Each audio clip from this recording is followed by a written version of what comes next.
2021 के शिक्षकों का स्थायीकरण नहीं कर रहे हैं और हमारे पर ठप्पा लगा रही है। तो कांग्रेस वाले बैठे हैं वहां डीओपीस के ऊपर, छाती ठोक करके हमने कहा 10 दिन तक ये रामनिवास जी बैठे धरने के ऊपर, हम झक मार करके इस बेराराम को ऑर्डर जारी करने पड़े। और कैसे, इससे क्या फर्क पड़ता है कि यूं ही हो जाते तो किसने मना किया था? इसलिए मित्रों संघर्ष करना पड़ेगा।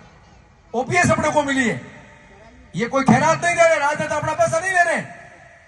जुडिशियरी के अंदर आप ओपीएस लागू कर रहे हो, सेना के अंदर आप ओपीएस लागू कर रहे हो, राजनेताओं को आप ओपीएस दे रहे हो और कर्मचारी के लिए कह रहे हो ये अच्छी है, तुम ले लो अच्छी है तो।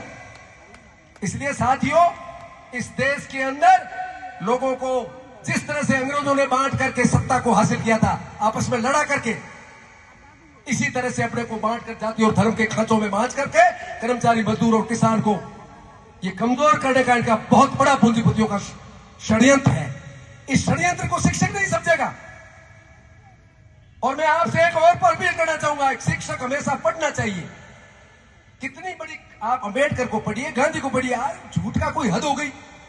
मतलब आप इतिहास को इस तरह झुठला रहे हो, चाहे इस देश की पब्लिक को आप बेवकूफ समझ रहे हो। सभी लोग जानते हैं सत्य क्या है, सब जानते हैं। आप इस तरह से किसी को झूठ बोल करके लोगों को बेवकूफ नहीं बना सकते। इसलिए साथियों, आपका बहुत बड़ा कर्तव्य है। आप एक शिक्षक हैं, राष्ट्र के निर्माता है, और आपने यदि आंख मीच ली ना तो इस देश के अंदर बचाने वाला कोई नहीं रहेगा। मुंशी प्रेमचंद एक व्यक्ति था और आज 1936 और 40 में लिखी हुई बात प्रासंगिक हो रही है।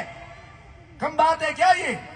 इसलिए उसको पढ़िए, खाली समय के अंदर किताबें पढ़िए, उससे ज्ञान प्राप्त होगा। इस धर्म और जाति के अंदर बांटने का जो प्रयास किया जा रहा है, उस षड्यंत्र को रोकने का सबसे बड़ा उपाय पुस्तक है। उस पुस्तक को पढ़िए, और शिक्षक यदि पढ़ना बंद कर देगा तो ये हमारे लिए बहुत बड़ा दुर्भाग्य होगा। मैं ज्यादा बात नहीं करते हुए आपसे यही कहूंगा कि जो प्रस्ताव आए हुए हैं उन प्रस्तावों को भेजेंगे।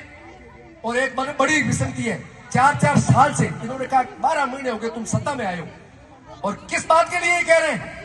जब भी कांग्रेस सरकार ने ये बात कही, हमने विरोध किया, बीजेपी ने सत्ता में आई का, हमने कहा हम पदोन्नति करेंगे।